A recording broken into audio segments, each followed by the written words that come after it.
சுர்ஜித் பல முறை கண்டிச்சும் கவின்குமார் அதற்கு உடன்பட்ட மாதிரி இல்லை.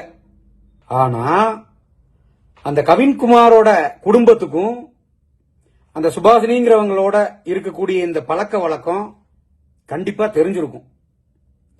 அப்ப ஒருவேளை இந்த கவின்குமாரோட பெற்ற தாய் தந்தையர்கள் அவங்கெல்லாம் அந்த பையனை வேண்டாம், நமக்கு அவங்க குடும்பம் சரி வராது, ஏற்கனவே அவங்க குடும்பத்தில் ஒத்து வர மாட்டேங்கிறாங்கல்ல, நீ தான் நல்ல வேலையில இருக்கிறியப்பா, உனக்கு நல்ல பொண்ணா நாங்களே பார்த்து உனக்கு பிடிச்ச மாதிரி மனம் முடிச்சு வச்சு தரோன்னு சொல்லி அவங்க அந்த பையனோட நடவடிக்கைய தடுத்திருந்தாங்க அப்படின்னா இன்னைக்கு உண்மையிலேயே கவின்குமார் உயிரோட இருந்திருப்பார்.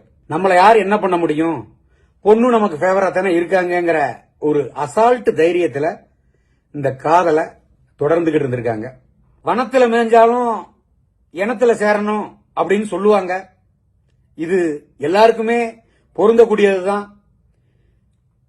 ஈஸியா சொல்லிடுவாங்க, ஜாதி கிடையாது, மதம் கிடையாது, இனம் கிடையாது, எல்லாரும் சமந்தான் அப்படின்னு சொல்லிடுவாங்க.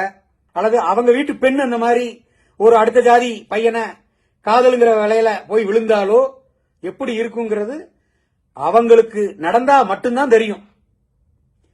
விதண்டவாதத்துக்கு என்ன வேணாலும் பேசிடலாம், கருத்து சொல்லிடலாம். அந்த குடும்பத்துல அதை அனுபவிக்கிறவனுக்கு தான் அதோட வழி தெரியும். அனைவரும் குடும்பத்துல பெற்ற பிள்ளைகளை நல்ல ஒழுக்கத்தோட வளர்த்தாலே இது போன்ற அசம்பாவிதங்கள் நடக்காம தடுக்கப்படும் அப்படிங்கிறது தான்